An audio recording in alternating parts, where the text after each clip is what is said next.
He said he loved me, his crimes. 2 weeks before my wedding, I found prescription bottles hidden in our bedroom closet. What really happened? I was going to marry. His name was Colonel David Sinclair.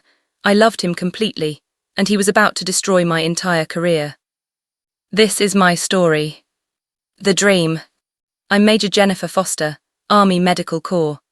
I've spent 15 years in the military, deployed twice to the Middle East, commendations for leadership, security clearance, a career I was proud of. I met Colonel David Sinclair at the Pentagon 3 years ago. He was brilliant, charismatic, senior officer at Joint Base Andrews in the Logistics Command. Everything looked perfect on paper. What actually happened was that I fell in love. He was attentive. He was interested in my work, my life, my dreams. He'd text me during his meetings. He'd find excuses to walk past my office. He made me feel like I was the most important person in his life. After 6 months of dating secretly, because of military regulations about fraternization, he asked me to move in with him. After 2 years together, he proposed. Please be honest and comment. What would you have done differently? I remember the night. We were at his apartment in Arlington. He got down on one knee. He had a ring, 2-carat diamond, white gold, exactly what I'd mentioned once in passing months earlier. He remembered the smallest details about me. David, flashback audio. Jennifer, I want to spend my life with you. I want to build a future with you. Will you marry me? I said yes immediately. I was crying, I was happy, I was planning our future. The wedding was set for 14 days later. We'd already sent out invitations, our families were flying in. We'd booked the venue at Arlington Hall, everything was arranged, everything was perfect. Except it wasn't, and I didn't know it yet. Looking back, I can see the signs I missed. The late nights he spent in his office when he said he'd be home. The phone calls he'd take in other rooms, the way he'd suddenly tense up when his personal phone buzzed. But I was in love, and love makes you blind to warning signs. I was so focused on planning a wedding that I didn't see the truth about the man I was marrying.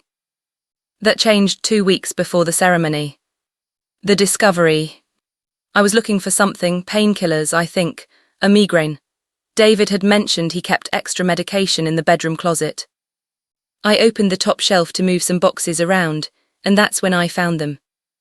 Prescription bottles, dozens of them, different names on the labels, different pharmaceutical companies, different dates. Oxycontin, fentanyl patches, Percocet, morphine, hydrocodone. All prescribed to different people, all in our apartment, all hidden. My first thought was that David was struggling with addiction, that he was hiding his pain medication use from me. That explained the late nights, the secrecy, the distance. I sat on our bed holding those bottles, and I felt my heart break. The man I was marrying had a serious problem, and he'd kept it hidden from me. I called him. Me flashback audio. David, I need you to come home, now it's important. He arrived 30 minutes later. He was nervous immediately, before I even showed him the bottles. David, flashback audio. What's wrong? What happened? I showed him the medications. I asked him directly, are you addicted? Is this why you've been acting distant? He stared at the bottles for a long moment, and then something shifted in his expression. It wasn't shame. It wasn't fear of judgment. It was calculation. He sat down on the bed slowly, and he said something that changed everything. David, flashback audio. Jennifer, we need to talk about this, but first you need to understand something. This doesn't involve you, this is my business, and if you ever mention this to anyone, your career will be over. I will personally ensure it. I remember feeling physically cold when he said that, not because I was afraid of him, but because I realized I didn't know him at all. I asked him what he meant. I asked him to explain. He told me the truth. Colonel David Sinclair wasn't addicted to prescription medications. He was distributing them. He had a network, other officers, medical personnel, contractors, who were systematically diverting pharmaceutical supplies from military bases. Prescription medications that were supposed to go to military hospital pharmacies were instead being redirected to civilian distributors, who sold them on the black market. The profit margin was enormous. A $50 bottle of Oxycontin from a military pharmacy could be sold for $800 on the street. David had been running this operation for 4 years. And he had been planning to involve me. That's what I didn't understand at first. He wasn't just hiding his crimes from me, he was preparing to make me part of them. He explained it slowly, like he was explaining something obvious. David, flashback audio. You have access to classified distribution records. You have the clearance to authorize pharmaceutical transfers. Once we're married, once we're combined financially, once you're implicated, you can't leave me. You can't report me. Because if I go down, you go down with me.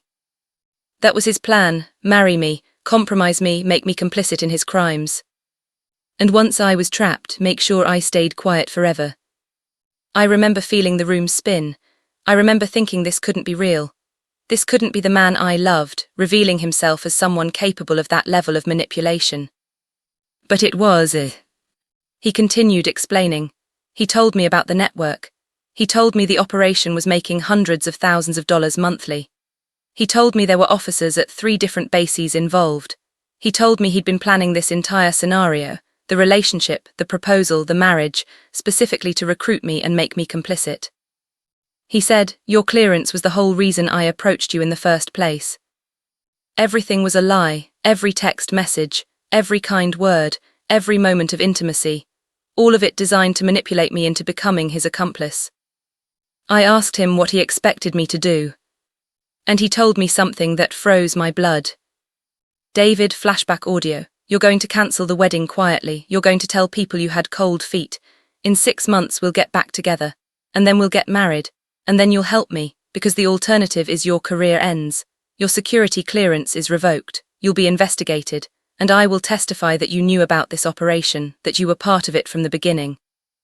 He had thought through every detail. He had an exit strategy if I refused. He could frame me. The decision. I didn't cancel the wedding.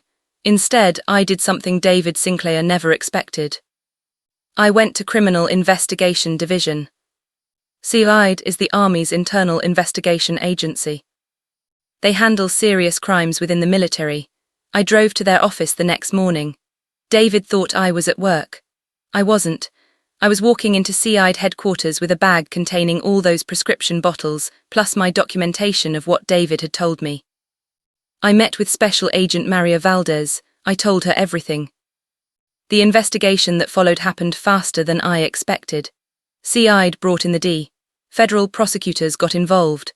They recognized the scope of what was happening, not just David's operation, but the entire network across 3 bases.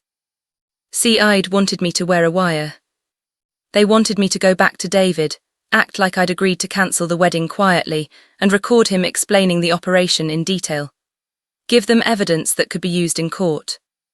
I agreed to do it. For the next week, I lived a lie within a lie. I went to work. I went home to David. I acted like nothing had changed. Like I hadn't discovered his crimes.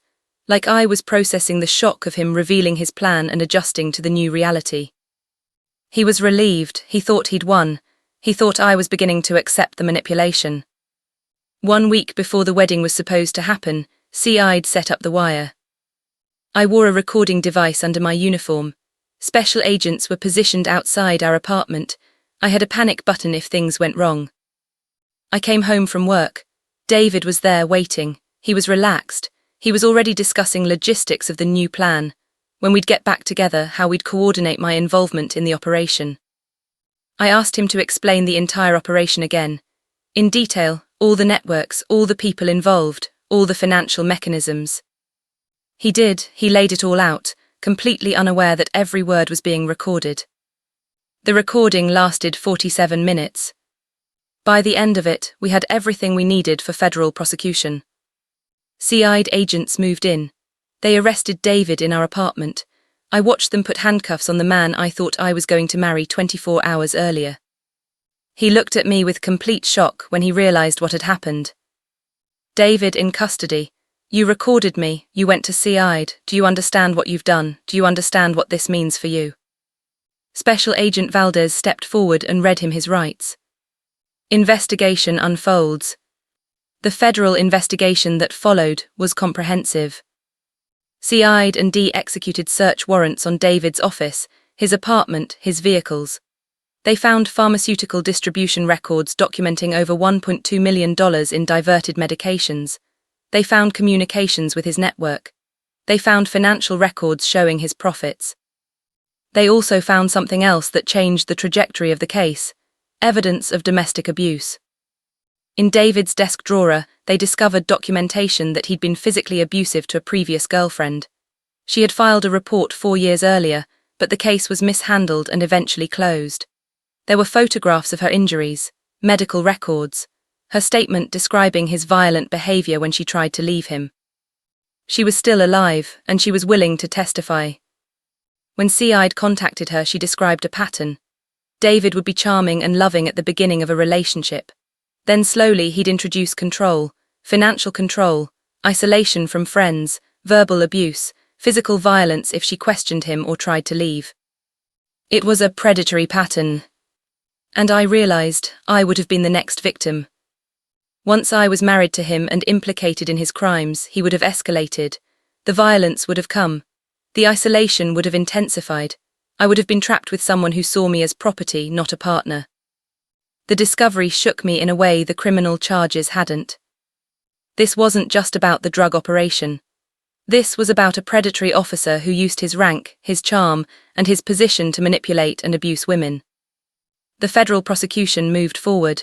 Colonel David Sinclair was charged with drug trafficking, 18 counts, conspiracy, 6 counts, fraud, 4 counts, conduct unbecoming an officer, 6 counts, threatening a witness, 1 count for his threats to me. His co-conspirators were also arrested. 8 officers, 5 civilian contractors, 3 medical personnel, all charged, all facing prison time. But David's charges were the most serious because he was the ringleader. The reckoning. The court-martial took place 6 months after his arrest. I testified for 3 hours. I described the relationship. I described the discovery. I described the conversations. I described the moment he revealed his plan to manipulate me into becoming his accomplice. The federal prosecutor asked me directly, "Did Colonel Sinclair ever use physical violence against you?" I said no, I was fortunate. He asked, "Did he ever threaten you with violence?" I said yes, multiple times, every time I hesitated about helping him, every time I asked questions. The previous girlfriend testified next. She described his violence. She described the pattern. She described the escalation of abuse that occurred when she tried to leave him. There were others too, medical personnel who'd been pressured to divert medications. Officers who'd been threatened with exposure of their own misconduct if they didn't cooperate. The court-martial lasted 3 weeks. The evidence was overwhelming. On the final day, the military judge read the verdict. Guilty on 18 counts of drug trafficking. Guilty on 6 counts of conspiracy. Guilty on 4 counts of fraud. Guilty on 6 counts of conduct unbecoming an officer. Guilty on 1 count of witness intimidation. 35 counts total, 35 guilty verdicts. The sentence, 25 years in military federal prison, dishonorable discharge, forfeiture of all pay and benefits including his pension, permanent loss of his security clearance and any future federal employment. Colonel David Sinclair would spend the rest of his active life in prison. But here's the cruelty that satisfied me: his legacy would be destroyed.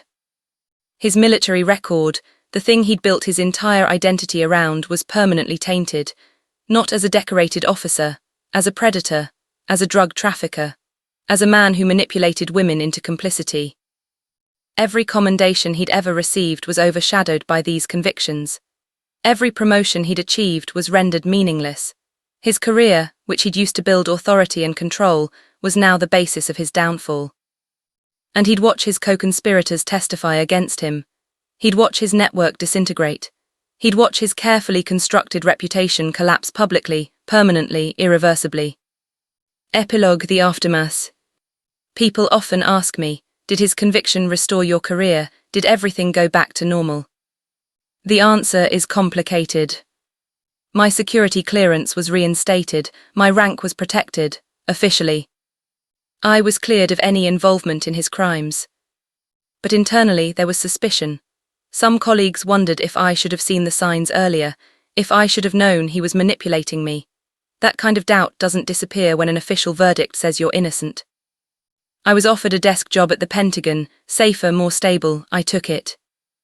I was also offered a position in the Army's new Institutional Accountability Task Force, investigating corruption within military leadership. I took that too. Because I realized something. The man I loved taught me about the reality of predatory power. And the only way to honor that painful lesson was to protect others from experiencing what I experienced. I spent the next 3 years investigating cases like David's. Officers who abused their power, officers who manipulated subordinates, officers who betrayed the uniform and the people who trusted them. And I helped prosecute all of them. Colonel David Sinclair is currently in military federal prison, serving year 4 of his 25-year sentence. His ex-wife divorced him. His children have changed their last names. His friends abandoned him. His reputation is permanently destroyed. And the man who said he loved me while planning to destroy my career learned the most important lesson. I was smarter than he was. I was stronger than he was. And in the end, I destroyed his life using nothing but evidence, integrity, and the system he thought he could manipulate. That's the real revenge. Not violence, not illegal action, not becoming what he was. But using the system he tried to corrupt to ensure maximum institutional consequence. He lost his freedom, he lost his career, he lost his reputation, he lost his family, he lost his future. And he lost it all because the woman he tried to trap refused to be trapped. Finally, they say revenge is a dish best served cold. For me, it was served in a courtroom, documented in court records, and executed through the legal system he thought he could manipulate. Colonel David Sinclair said he loved me. His crimes destroyed his career, his freedom, and his life. This is what happens when you underestimate the strength of the woman you try to destroy. Jennifer's new office, promotion, vindication.